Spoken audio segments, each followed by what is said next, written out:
Namaskar, Jai Shri Krishna. Enlightening text 31 and text 32 of chapter 7, Scheduled Incarnations with specific functions of second canto, the cosmic manifestation of Srimad Bhagavatam. Text 31.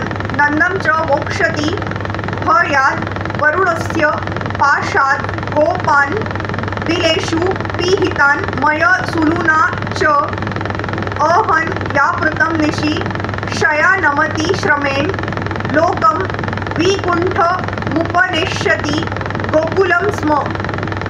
Lord Krishna saved his foster father Nanda Maharaj from the fear of the demigod Varun and released the cowherd boys from the caves of the mountain, for they were placed there by the son of Maya. Also to the inhabitants of Vrindavan who were busy working during daytime and sleeping soundly at night because of their hard labor in the day, Lord Krishna awarded promotion to the highest planet in the spiritual sky. All these acts are transcendental and certainly proved without any doubt his godhood. Nanda Maharaj, the foster father of Lord Krishna, went to take his bath in the river Yamuna in the dead of night, mistakenly thinking that the night was already over. Thus the demigod Varun took him to the Varun planet just to have a look at the personality of Godhead Lord Krishna, who appeared there to release his father. Actually, there was no arrest of Nanda Maharaj by Varun, because the inhabitants of Vrindavan were always engaged in thinking of Krishna in constant meditation on the personality of Godhead in a particular form of samadhi or trance of bhakti yoga. They had no fear of the miseries of material existence. In the Bhagavad Gita, it is confirmed that to be in association with the Supreme Personality of Godhead by full surrender in transcendental love frees one from the miseries inflicted by the laws of material nature. Here it is clearly mentioned that the inhabitants of Vrindavan were extensively busy in their hard labor of their day's work, and due to the day's hard labor, they were engaged in sound sleep at night. So practically they had very little time to devote to meditation or to the other paraphernalia of spiritual activities, but actually they were engaged in the highest spiritual activities only. Everything done by them was spiritualized because everything was total in their relationship with Lord Shri Krishna. The central point of activities was Krishna, and as such the so-called activities in the material world were saturated with spiritual potency. That is the advantage of the way of bhakti yoga. One should discharge one's duty on Lord Krishna's behalf, and all one's actions will be saturated with Krishna thought, the highest pattern of trance in spiritual realization. Text 32.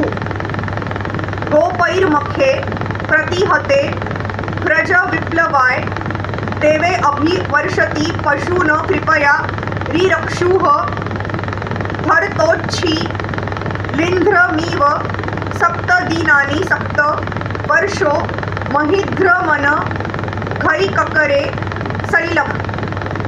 When the cowherd men of Vrindavan, under instruction of Krishna, stopped offering sacrifices to the heavenly king Indra, the whole tract of land known as Vraja was threatened with being washed away by constant heavy rains for 7 days. Lord Krishna, out of his causeless mercy upon the inhabitants of Vraja, held up the hill known as Govardhan with one hand only, although he was only 7 years old. He did this to protect the animals from the onslaught of water.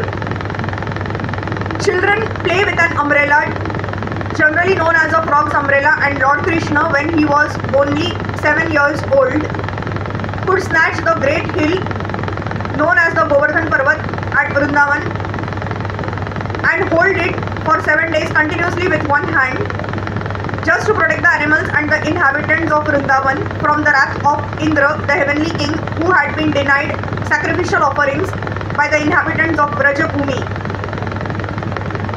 Factually, there is no need of offering sacrifices to the demigods for their services if one is engaged in the service of the Supreme Lord. Sacrifices recommended in the Vedic literature for satisfaction of the demigods are a sort of inducement to the sacrificers to realize the existence of higher authorities. The demigods are engaged by the Lord as controlling deities of material affairs, and according to the Bhagavad Gita, when a demigod is worshipped, the process is accepted as the indirect method for worshipping the Supreme Lord. But when the Supreme Lord is worshipped directly, there is no need of worshipping the demigods or offering them sacrifices as recommended in particular circumstances. Lord Krishna therefore advised the inhabitants of Vrajabhumi not to offer any sacrifices to the heavenly king Indra.